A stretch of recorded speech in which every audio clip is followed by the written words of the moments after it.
Hello, everybody. Welcome back to the NBA Front Office Show. We've got some transactions to get into today, some moves being made around the NBA, some news as well. I'm Trevor Lane. You can find me on Twitter at Trevor_Lane, joined by Keith Smith at Keith Smith NBA.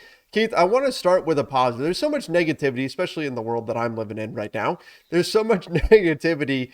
I want to start with something that's positive that I thought was really, really cool. I didn't see the game myself, but I heard all about this situation with Markelle Fultz making his season debut and Orlando Magic fans giving him a standing ovation. Like that's just a cool moment, and I know you saw it, so I want to get your take on that to kick things off. Yeah, it was really cool to see Markelle Fultz back. And you're right, it was a good crowd last night in Orlando, so they were super excited to see him play and everything. And that's just it's eh, Orlando doesn't have the rich history, especially like the teams you and I Mm-hmm. cover and those kind of things. And it's not a city that's super known for basketball or anything like that. This is football country, obviously. But yeah, it was really cool. And it was his first game in well over a year, really almost 14 months. Since he had played last. He played last on January 6th of 2021. He tore his ACL about 4.5 minutes into that game. And this was his first game back. And not only was he back, which that would have been cool enough, right? Like, would have been good. He actually played really well. He had a really nice game. He shot 5 of 7 from the floor, including a few jumpers mixed in there. Form looked smooth. Everything looked clean. He had 10 points. He had 6 assists. Did a good job driving the ball and making plays Mm-hmm. for others. So very, very fun to have him back. And it's going to be really something cool to monitor over these last 20 games or so, how he fits in that backcourt with Jalen Suggs, Cole Anthony, RJ Hampton.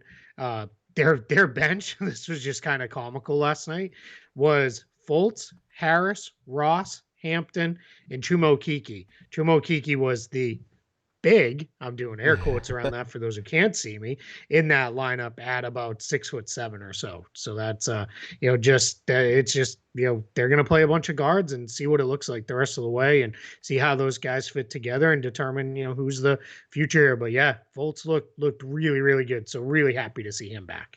And we should mention he did that in 16 minutes. So 10 points and, Yes. and 6 assists in just 16 minutes, which makes it all the Yep. more impressive. And for the Magic, it's important that they see what he's got. He's still under Mm-hmm. contract next season at 16.5 million. He's at 17 million the following season, but I know that's not all fully guaranteed. What does that Correct. look He's like? only get 2 million Okay. guaranteed.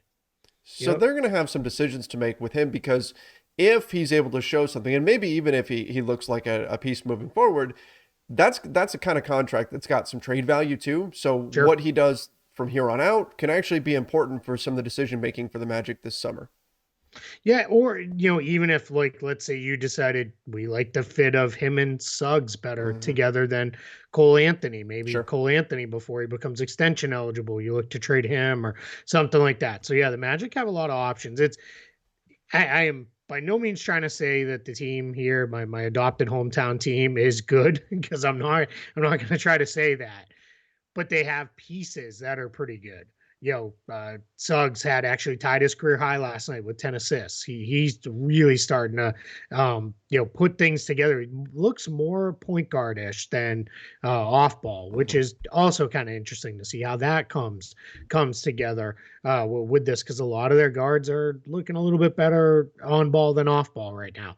But Franz Wagner has been really solid as a rookie. Has played really, really well. Mo Bamba's had moments this year. Wendell Carter Jr., who they signed to a nice extension, he's had a good year. So there's pieces there. If they can kind of sort through this, kind of get their offseason right, you could see Orlando maybe do what the Cavs have done in a year or so, jump up the standings. You got to nail this draft pick, get the right guy in there with this group.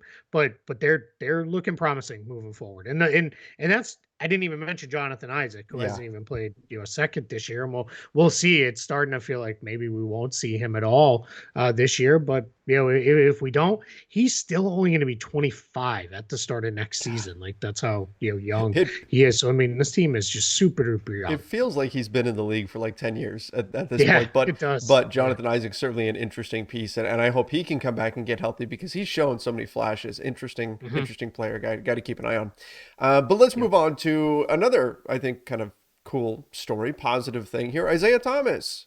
Welcome Yeah. back We love again, this. IT. I hope it sticks. I hope it sticks this time, but IT with the Charlotte Hornets, he's tearing it up in the G League, right? Just dropping these 40-point games and everything. And now here he is getting another look with the Charlotte Hornets. We keep saying that he's good enough to be on an NBA roster. And for some reason he Hmm. just hasn't quite been able to stick. Maybe he's that guy that's just in that in-between zone where he's too good for the G League, but not quite good enough to stay on an NBA roster. But I'm hoping this guy's battled back from injuries. I'm hoping that this is the one that sticks for him. Yeah, I agreed. This one is kind of the Hornets after their trade deadline moves. They were left really without a backup point guard, which was putting a lot of pressure on Terry Rozier, which he can handle that role, Mhm.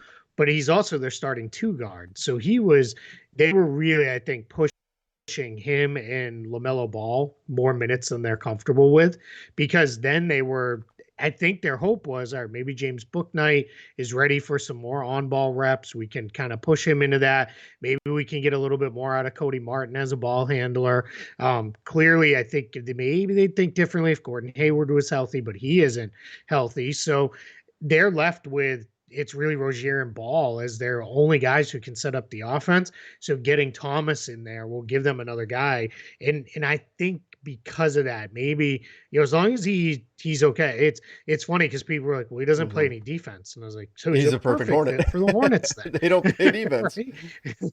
Don't play any defense either. So, but yeah, I think if he can show that he can be competitive, which every reason to believe he will be, I think he has a chance to stick and last there in Charlotte with the Hornets for the rest of this season. I think there's a big difference between backups and starters. I mean, beyond just you're on the floor to start the game, but in terms of what you're looking for as a team from a backup compared to what you need from a starter, when you're talking about a guy like Isaiah Thomas, the question is, do you lose those minutes when he's on the floor? Are you Yeah. just hemorrhaging points out there?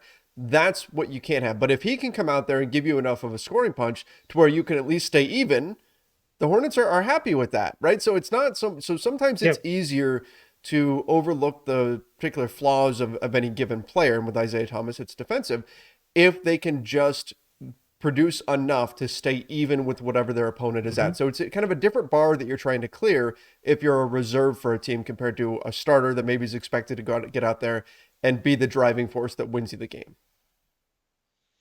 Yeah, I mean, let's be realistic too. This is a team that is 10th in the East. They're trying to hold off Washington and maybe New Mhm. York. I know we're going to talk about them in a minute here, but they're trying to just get into the play-in. They're only a half game behind the Hawks. They're actually surprisingly only 2.5 behind the Nets. But you're talking a team that's going to be in Mhm. the play-in tournament. You're not you're not looking at it as, can Isaiah Thomas hold up defensively for 15 minutes a game in the second Yes. and third round of the playoffs? That's not where this is realistically going to go. You'll also, a lot of times with a backup, look at it, make a decision as far as, well, what if the starter goes down long term? Well, if they lose Ball or Rozier long term, they're pretty sunk anyway. It's not really going to matter. So, Mhm. it's not, again, you're not fully building this out as a 6 month roster signee, I guess is the Yeah. best way to put Yep. that. Let's talk about another undersized point guard, DJ Augustine. The Lakers made a move. They are Yeah. waiving one DJ, DeAndre Jordan, and picking up another DJ Augustine, veteran point guard. He's bounced around a number of teams. In fact, this will be his 11th team in the NBA. So he's one of those guys that has Crazy. seen a lot of this league over the course of his career. And we also have heard that they're going to be adding Wenyen Gabriel. This is all coming from Shams Charania of The Athletic.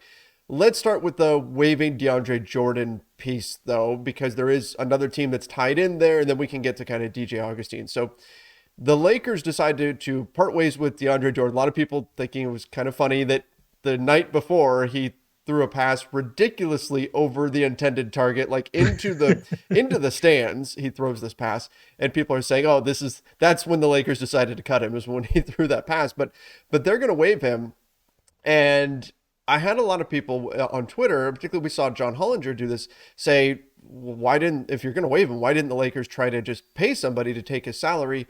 And now we're hearing that the 76ers might actually claim DeAndre Jordan on waivers. So from a salary cap perspective, that changes a lot in terms of what the Lakers are paying on the luxury tax. Yeah, big time. Even though Jordan's on a minimum contract, if he is waived, what ultimately will happen is the Lakers will still be on the hook if he doesn't get claimed. And because of where they are above the tax, levels to the tax, they're going to get hit. It's going to be basically about $5 million or so in that range. If they're able to get off his salary free and clear. Now, some of that will obviously get eaten up by signing Augustin to replace him, but that's you're talking probably a savings of 4-ish million or so in that range total if you can get off of free and clear. Because they're dealing with their own tax issues as well.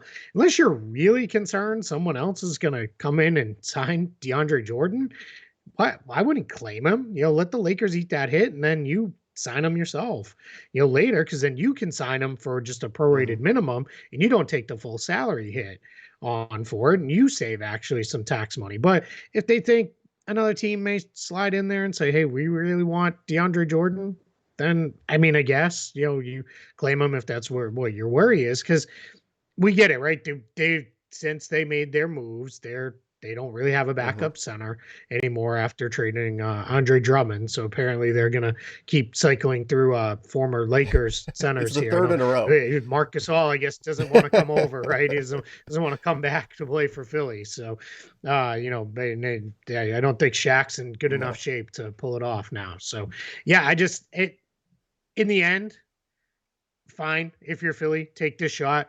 But I don't think he can really play anymore. He can't move anymore. Like, that's the problem. And it was funny because I saw people like, hey, he still shot 67% from the floor, because he will not take a shot unless it's a dunk.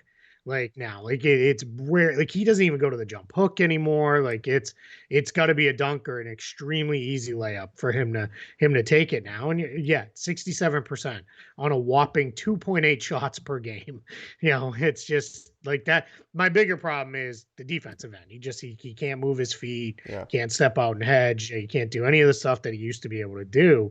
And that's tough. But if you're Philly and you need him for 10 minutes a night, I guess I'd rather just go small in those minutes if I was them, but whatever.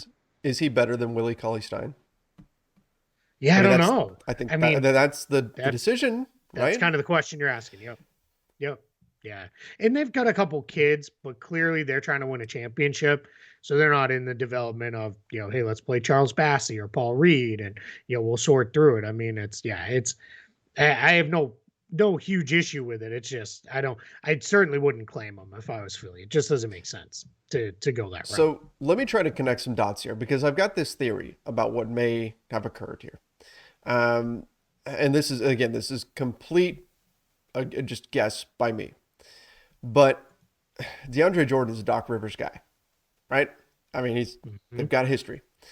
So if the Philadelphia 76ers let it be known that, hey, they were interested in signing DeAndre Jordan if he does get bought out, from the Lakers' perspective, is it worth eating that hit to get rid of DeAndre Jordan just so you can pick up a DJ Augustin? Well, if it was, they probably would have paid some team just to take on Jordan's salary at the trade deadline or something like that. So is it really worth going from DeAndre Jordan to DJ Augustin to take that much money on? Is it going to make a difference this season? Really? Probably not. So my guess is that through whatever back channeling they needed to do, the 76ers said, hey, if you waive this guy, we'll claim him. And then certainly possible. That just seems to make some sense to me. And again, no sourcing or anything on that. That's my guess. Yeah, I think that's I think that's definitely reasonable. I think to look at it that way. I think as you get into it too, it may be one of those where, hey, we just need anybody who kind of gets Doc and what Doc's looking for out of like defensive schemes and stuff. So let's run with um DeAndre Jordan because he knows Hmm. that stuff. So yeah, let's see. But yeah, I think interesting too with DJ Augustin. If we want to Yeah. flip to that for a minute for the Lakers side, I my I don't fully get this. I guess this tells me they have no faith Kendrick Yes, Nunn's coming exactly. back.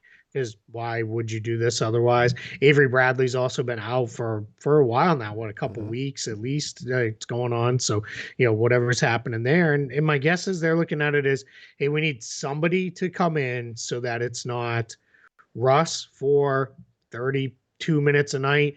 And then the other minutes we got to stagger and put it all on Hmm. LeBron to just, even dribble the ball up the court.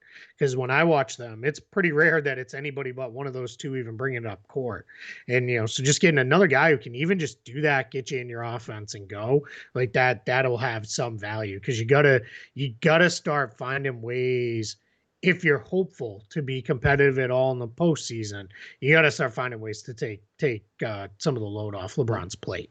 Like it just, even just simple stuff. I know that sounds so stupid, Bring the ball but up it's the floor. so Yep. true. Like that, yeah, that 7-8 seconds to get it up, then a couple more to get you into your set. Like that can be, you're talking doing that, 40, 50 times a game. That's, now he can just kind of run down, get in the corner, set the play, whatever it is, and go from there. So yeah, that's my guess is what they looked at. And they were like, we're not ever gonna go to DeAndre Jordan again Hmm. anyway.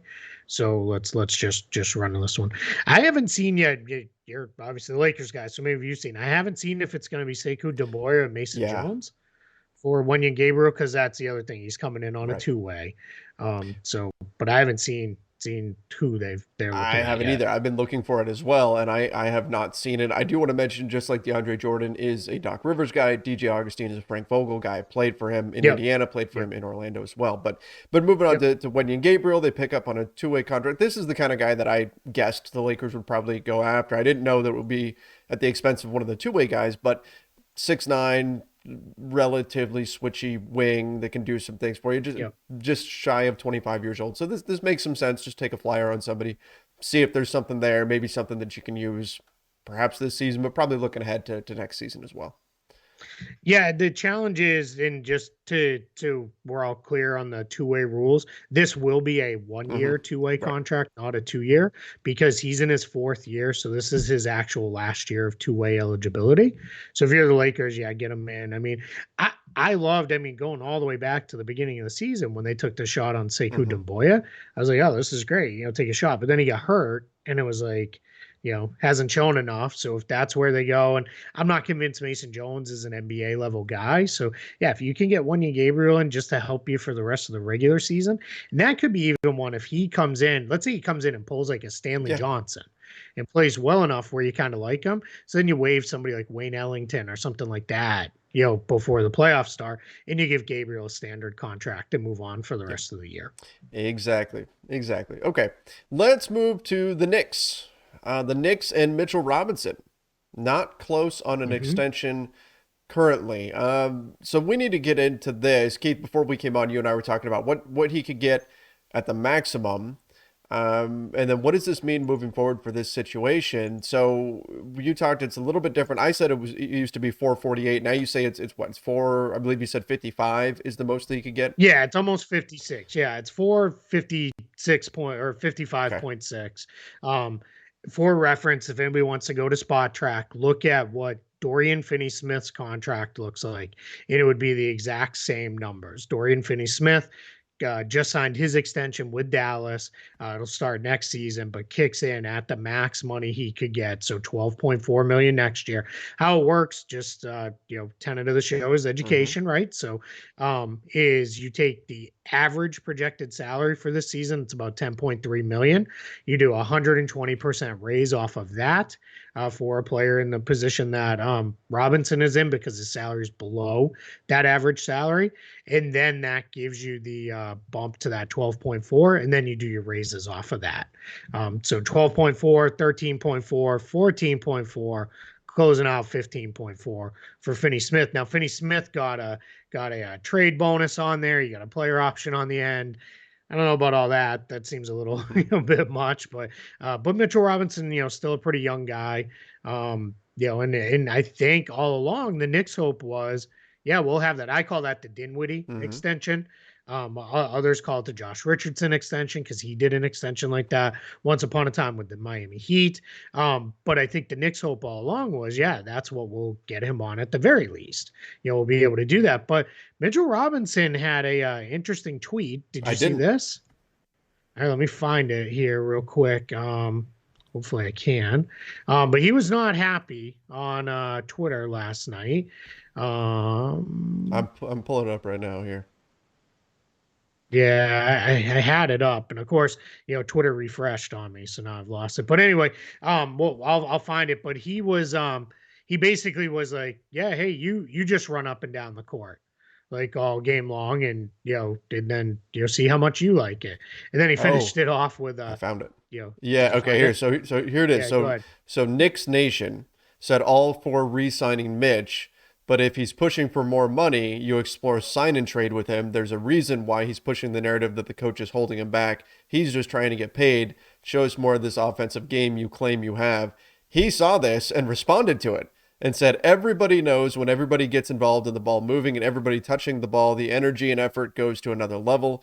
Let me as you this and be 100% with your answer. How would you feel just running up and down the court for 48 or even 20 minutes? You all got to look at it. I deeply appreciate it if I can watch TikTok without being mentioned in a tweet. Kills my vibe. Thanks and have a good one.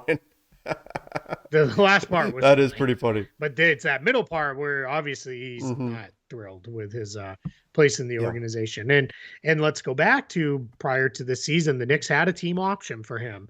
They could have declined and made him restricted Hmm. free agent last year, really controlled the process, but they picked that up to have him on the cheap, have a ton of cap space this summer.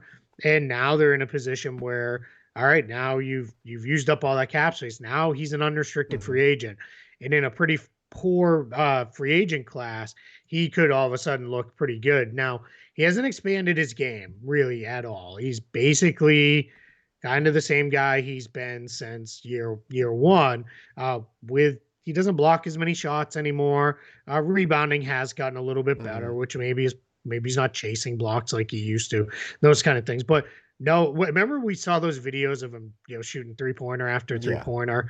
One day I want to say maybe that But was before the that's a bubble lot of guys season or though that, something. you know. Yeah, but yeah, he's never taken one Yeah. in a game. I don't think.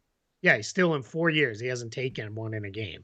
So I don't care about that. Right. Right, great, cool. You were shooting a bunch of warm ups like during practice in an empty gym. But yeah, so let's see. And this guy still has battled some health Hmm. issues.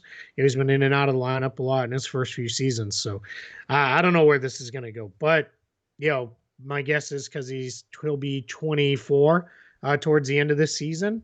Yeah, someone will come along and give him a pretty healthy number. What's fair market value, you think, for if you're an NBA GM, what are you comfortable giving Mitchell Robinson? That's a good question. If I thought he could really move into being a consistent starter who could give me 20 to Hmm. 25 minutes a night of good defense, rebounding, and rim running, I'd give him the full mid level without question. I wouldn't even hesitate. That's a touch below what he can get from the Hmm. Knicks and the Dinwiddie extension, but yeah, I'd feel good about that. So it's a little bit more than what they gave Nerlens Noel this past year, but I'd feel good about giving them the full mid level if I felt like there's a little bit more to Hmm. come there. If not, then it's a chunk of that, right? It's like $7-8 million starting salary, and you build off of that. But I think full mid level, I think I'd feel all right with. Yeah, it'd be interesting to see what happens. I'm always on the side of you don't want to pay too much for centers that don't shoot threes, but in terms of a big man who can really protect the rim, and maybe that's Mitchell Mhm. Robinson, maybe that's what he can become. There are some guys where you just say, look, he's so good at what he does that you're willing to pay a bit more for that. And maybe that does wind up being him. But we'll see where this plays out. I do wonder. defensively, could he be like what Robert Williams Hmm. has become for the Celtics? Where he's really kind of your defensive like hub on your back line, where it's Boston's actually done something different now. Al Horford generally guards like the opposing Hmm. center, whoever they determine that to be.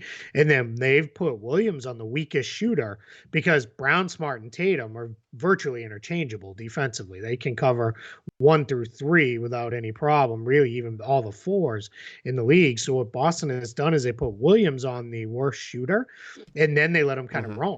And that's why he's helping at the rim. He's helping on double teams. He's helping on traps and all sorts of stuff. And they just kind of let him play off of instinct. So there's no reason why I wouldn't think Mitchell Robinson couldn't Hmm. do that. I would assume he ought to be able to make that kind of transition to that. But offensively, Robert Williams is a very good passer. That's it. Really has a great feel for the game, which Robinson has just never really shown. But there's still place for centers if they can really impact the game, in other ways. He just needs to show that he can Well, do it. and that's just it, right? Like, in order to play that kind of a role, you've got to have a natural feel for the game, and that's Yeah, where maybe he doesn't absolutely. fit that criteria. But it's Yeah. interesting. It's interesting to perhaps give that a shot. And Mhm. obviously, it's worked well for the Celtics. Keith, one of the things that we meant to get to yesterday and we forgot, I forgot. I'll take this one. Alize Johnson agrees to a 10-day contract with the Pelicans. Has already been with the Bulls and the Washington Wizards this season, so the Pelicans will give him a look and see what he's got. And this guy has at times had big moments in the NBA. He had I want to say he had a 20 rebound game. Was it last season? Yeah. Last season with the Nets, he had a 21 rebound game last season with Hmm. Brooklyn. So, I mean, there's something in there as far as being able to Sure. play, and he had 21 rebounds in 32 minutes off the bench Hmm. in a game last season. That was against the Pacers, his former team, so he might have had a little bit of Revenge juice game. working there with that one. But yeah, but it's he can play a little bit. So let's see if he even gets on the floor for the Pelicans. But he's got a little something. All right, let's wrap things up with expansion. Bill Simmons Yeah. mentioned on his podcast that perhaps that LeBron James might get involved in a team going to Las Vegas. That could be a post-playing days venture for LeBron, and assuming that the NBA will indeed expand, and we've talked about this before on this show, but that the NBA will indeed expand, and that the two locations will wind up being Seattle, which we've talked about is probably the lock. Like, Seattle's getting a team, but then Has the to other be. one could wind up being Las Vegas. We've talked about how they already have a relationship with Las Vegas, Summer League being hosted there, how well that's worked out. Now you've got the Raiders in town, Golden Knights, all these other sports teams coming to Vegas. It would make a lot of sense, but I think the LeBron James angle is particularly interesting. Yeah, it was really interesting too with Simmons saying that. So that kind of tells me that he's hearing, Mhm. thinking, probably a little bit of both. That if this goes this way, that he will be this will happen after he's done Mhm. playing, obviously, right? Because he's not going to be involved in coming in as an owner, player owner. Like that's Yeah, not a thing. I wouldn't even that imagine would be how a that could even conflict of be a thing. They interest. don't even allow player coaches anymore. Imagine a player owner. I'd imagine the Oh CBA my gosh, language that would have to be that'd be a created for mess. that. But yeah, but he's saying LeBron, has kind of made it known, which we've seen these guys like LeBron, Kevin Garnett, these guys who've made hundreds and hundreds of millions of dollars in their career. It's not as ridiculous as Hmm. it sounds if some guy who's made $10 million in his career wants to be a part owner, right? Like these guys are they all of a sudden they're in a place, and I think LeBron's gonna be one of those guys. He's going to be as public a face as he Hmm. wants to be in his post playing career. He'll be around as much as he wants to as far as endorsements go and all those things. So, yeah, my guess is if it's Vegas, I start to wonder, are they cool with going in with the Golden Knights and sharing the T-Mobile Hmm. Arena there in Vegas? Clearly, they're not going to play at UNLV. It's not big enough to be, an NBA stadium, when it goes. But you go there, now you're the second tenant behind the hockey team, in a building that's owned by a casino group. So would they need their own arena? How does that start to look? So there's just a lot of answers that have to come up with Las Vegas if it's going to be the spot. Whereas like Seattle, clearly they've already said they'll, play at what's a Climate Pledge Arena or whatever it is now, versus what formerly Key Arena. They'd play there initially until they could get a new arena built. But we're not talking in the next year or two anyway. So plenty of time to figure these things out. But Las Vegas has a lot of stuff going forward if they're going to be that second. And I have been told direct from folks, who are really involved in this kind of stuff, is it will be two teams. It will not be one team. If we remember, it was one team and then it was one more team to get to 30. They went from 28 to 29 to 30. So I'm really, really curious to see what happens with this. I think it would be pretty exciting. I mean, from a financial perspective, it makes all the sense in the world for league owners to want to do something like this.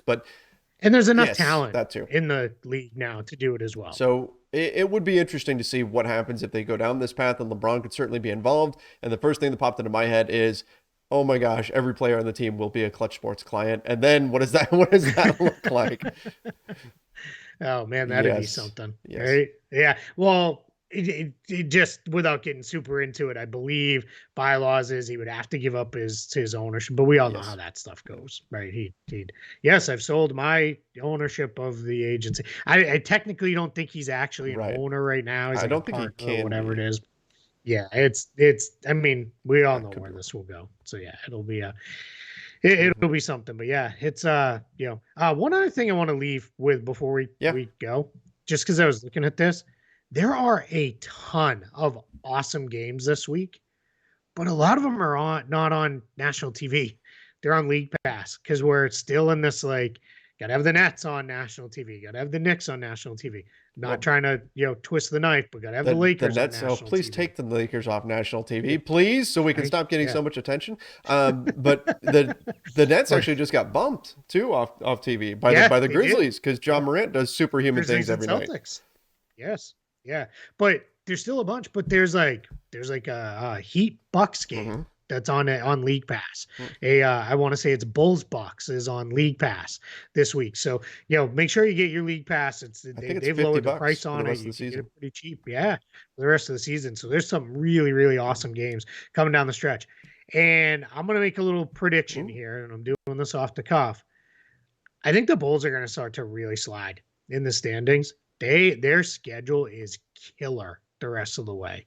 Even in the next week or so, it is just loaded with really, really good teams. So I think there's a chance they start to slide a little bit in the standings. Well, and especially with the 76ers surging, winners of 3 in a row. They're only a game back. Yeah, they could. Yep. Still waiting for the Bucks to kind of kick it into gear. Maybe it's not going to be a thing that happens, but yeah, I think the Bulls are in second right now, but they're only 3.5 ahead of Boston, who's in sixth. The Eastern Conference. I'm not saying they're going to slide all the way down there, but they might be fighting for home court versus a top seed. We'll see. They've surprised me all year. Maybe they continue to do so, but things look like they're set up for them to dip a little. May happen. It's going to be interesting how things close out, particularly in the Eastern Conference. Everything is still very, very compact. But hey, and John Morant, holy cow! Oh my gosh, what a game! I mean, we can't not mention it. I mean, he was ridiculous. I mean, he has that dunk, and I'm thinking, oh my god, that's the play of the night. And then he finishes off the quarter with that insane catch and just flips it towards whatever that was. That was if you ever played the game with your friends growing up, tip it. You know what I'm talking about? Sometimes people call it 21 or whatever, but it was basically one of those shots, right? Where just the ball goes flying and you just grab it and throw it at the hoop and it goes in, and it's just like, my goodness, this guy is so much fun just on a night-to-night basis. Oh, thank goodness for John Morant. He's definitely been one of the bright spots of the NBA this season. So good. Yeah, that was and talk about the game where his teammates are like, yeah, we're just getting out of his way. Go. It really did. There was a lot of cool back and forth with him and Allen Iverson on the timeline last night. And that's what it reminded me of, was back when the Philly guys would just be like, all right, AI's got this, get out of it. Just set screens and then get out of the way. Let him go. Because I think he took 30 shots, but he made 22 of them or something like that. He was unreal last night. So just had to throw a little bit of love out there for that because it was just so good. Absolutely. Absolutely. All right, everybody, make sure you do subscribe right here to the NBA Front Office channel on YouTube. Don't forget to turn on notifications as well. And then, of course, over on Apple Podcasts, Spotify, wherever it is that you listen to podcasts, you can follow us there. So if you happen to go somewhere, you're heading off in the car, whatever, take us with you, right? We can be along for the ride. We like road trips. No problem. I like road trips too. All right, so make sure you guys do that. And if you wouldn't mind, while you're at it, toss us a 5-star review over on Apple Podcasts. That stuff does matter. We would certainly appreciate it. And then give us some comments in the review. Maybe we'll read a few of them right here on the show. Yeah, we're closing in on 100. So let's get let's crack the 100 reviews over on Apple. Appreciate it, everybody. Till next time, stay safe and see ya.